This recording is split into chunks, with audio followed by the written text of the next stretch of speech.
Text के ऊपर बात करेंगे कि हम एडोबे फोटोशॉप में टेक्स्ट किस तरह क्रिएट कर सकते हैं और उनके साथ कैसे काम करते हैं। हम सबसे पहले एक कंपोजिशन बनाएंगे जिसका हम नाम करते हैं, जिसका हम रिनेम करते हैं, मान लीजिए जैसे ही टेक्स्ट कॉम्प जो भी है, और मैं 1920 बाई 1080p हिट हो गया। इसके बाद हम जो है टेक्स्ट हम डिफरेंट टाइप से क्रिएट कर सकते हैं। इसका एक तरीका है, या तो मैं जाऊंगा लेयर, न्यू एंड टेक्स्ट, या फिर इसके अलावा यहाँ पे मैं राइट क्लिक करके भी इसे एक्सेस कर सकता हूँ, या फिर मेरा जो पसंदीदा तरीका है, इसलिए यहाँ पे आपको एक हॉरिजॉन्टल टाइप टेक्स्ट टूल दिखाई दे रहा होगा।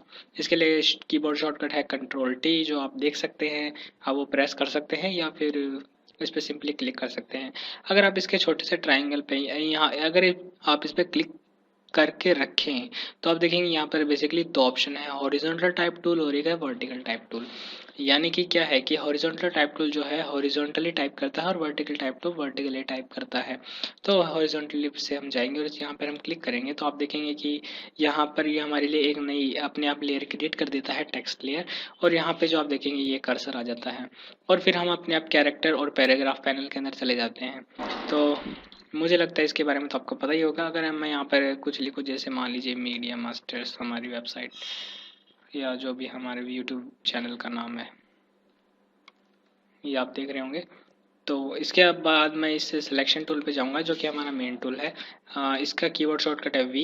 तो कभी भी आप चेंज करना चाहें ऐसे करके तो आप चेंज कर सकते हैं V और Ctrl+T दबा के।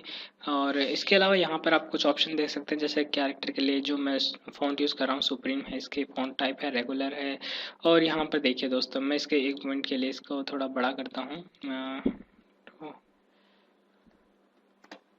ठीक है, और इसे बीच में करते हैं और एक मिनट के लिए मैं इसका स्ट्रोक 0 कर देता हूँ। तो आप देख सकते हैं यहाँ पर जो बेसिकली है कलर है, फिल कलर है। तो मैं अगर इसे चेंज करता हूँ, मान लीजिए कुछ कलर जैसे रेड है। इसके अलावा यहाँ पे आप क्या है देख रहे होंगे कलर, ये है स्ट्रोक कलर बेसिकली। इसमें मैं क्लिक करते ही एक्टिवेट हो जाएगा। इसको मान लीजिए मैं स्ट्रोक देता हूँ वाइट कलर का। और यहाँ पर आप एक ऑप्शन देख रहे होंगे, ये जो है ये बेसिकली स्ट्रोक की विड्थ है। अगर मैं इसे मान लीजिए सेट करता हूँ 2, तो आप देखेंगे यहाँ पर जो है बेसिकली 2 पिक्सल का स्ट्रोक आ चुका है। और अगर मैं इसे चेंज करता हूँ 5, तो यहाँ पर 5 पिक्सल का स्ट्रोक आ चुका है। और यहाँ पर जैसे लाइन के बीच की स्पेसिंग, जो इन लाइनों में जो स्पेसिंग है उनको हम एडजस्ट कर सकते हैं। अगर मैं इसे ऑटो करूँगा तो ये अपने आप एडजस्ट कर लेगा। और फिर ये जो हर वर्ड के बीच की स्पेसिंग है उसको एडजस्ट करते हैं, यहाँ से आप देख सकते हैं। जैसे इसको मैं 0 पे कर देता हूँ।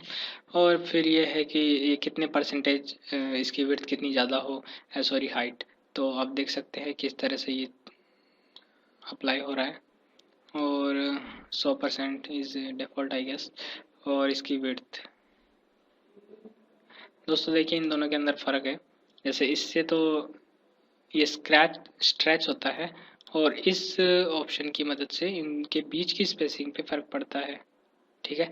और एक और आपको मैं सजेशन देना चाहूँगा कि जैसे आप इस वैल्यू को कभी चेंज करते हैं अपने इस एडोबे आफ्टर इफेक्ट में, कभी भी किसी भी वैल्यू को चेंज करते हैं, तो अगर आप कंट्रोल की प्रेस करके रखें तो जो वैल्यू है बहुत धीरे धीरे चेंज होती है। जैसे आप देख सकते हैं कि मैं माउस इतना हिला रहा हूँ फिर भी ये धीरे धीरे चेंज हो रही है। और अगर मैं शिफ्ट की दबाए रखूँ तो ये जो बहुत हाई नंबर से चेंज होती है। बेसिकली ये मल्टीप्लाई बाय 10 होता है, पर बेसिक कॉन्सेप्ट है ये।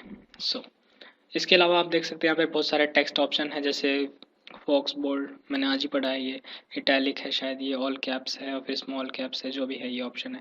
फिर पैराग्राफ तो आप जानते होंगे इसको, जैसे लेफ्ट अलाइन है, सेंटर में है, राइट अलाइन, और इसके अलावा कितने मार्जिन से ये आए जो भी है, मैं इसे यूज़ नहीं करता। तो बेसिकली ये है। और इसके अलावा जब हम टेक्स्ट एक लेयर क्रिएट करते हैं तो ये इसके नाम से ही लेयर को रीनेम कर देता है।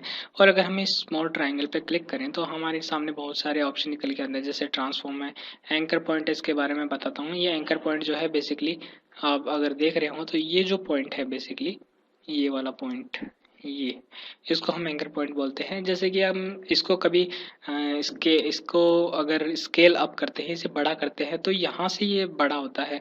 इसे हम रोटेट करेंगे तो ये इस पॉइंट के अराउंड रोटेट होता है। जैसे मान लीजिए मैं इसे रोटेट करता हूँ, यहाँ पे एक ऑप्शन है, तो आप देखेंगे कि इस पॉइंट के अराउंड रोटेट हो रहा है।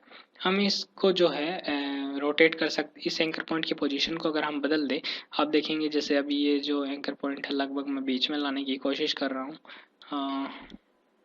ठीक है। और अगर मैं अब इसे रोटेट करूँ तो आप देख सकते हैं ये इस एंकर पॉइंट के अराउंड रोटेट हो रहा है। इसी तरह अगर मैं इसका स्केल चेंज करता हूँ तो आप देख सकते हैं बीच में चेंज हो रहा है। और अगर मैं इस पर अगर आप मान लीजिए कोई वैल्यू कभी गलती से चेंज करते हैं तो आप उसके नाम पे क्लिक कीजिए और राइट क्लिक करके रीसेट कर दीजिए। और अब मैं तो वो उसके डिफ़ॉल्ट वैल्यू पे चला जाता है। और इसको स्केल अप करूँ तो आप देख सकते हैं ये जो है यहाँ से स्केल हो रहा है। ठीक है। और ये था बेसिकली टेक्स्ट के ऊपर कि हम किस तरह से एडोबे आफ्टर इफेक्ट में टेक्स्ट क्रिएट कर सकते हैं। टेक्स्ट के ऊपर हम कुछ स्पेशल इफेक्ट अप्लाई कर सकते हैं। अगर हम देखें यहाँ पे हमारी एनिमेशन प्रीसेट में हमारे पास कुछ हमारे पास प्रीसेट होती है टेक्स्ट के लिए, मतलब जैसे कि जो टेक्स्ट जब शुरू शुरू में वीडियो में आता है तो वो किस तरह एनिमेट होके आए। इसके अलावा दोस्तों आने वाले वीडियो में हम एनिमेशन के ऊपर भी बात करेंगे। हम इस टेक्स्ट को, मतलब ये एक स्टिल इमेज की तरह है, ना ये हिल रहा है ना कोई बात, तो इसको किस तरह एनिमेट किया जाए उसके बारे में भी बात करेंगे। सो मेक श्योर कि आप आने वाले वीडियो भी देखें। सो ये वीडियो था बेसिकली दोस्तों टेक्स्ट के ऊपर, आप किस तरह टेक्स्ट क्रिएट कर सकते हैं। राइट क्लिक करके टेक्स्ट से भी एक टेक्स्ट लेयर क्रिएट कर सकते हैं, या फिर आप सिंपली टेक्स्ट टूल पे जाके और यहाँ पर कुछ टाइप करना स्टार्ट कर दीजिए, जैसे कि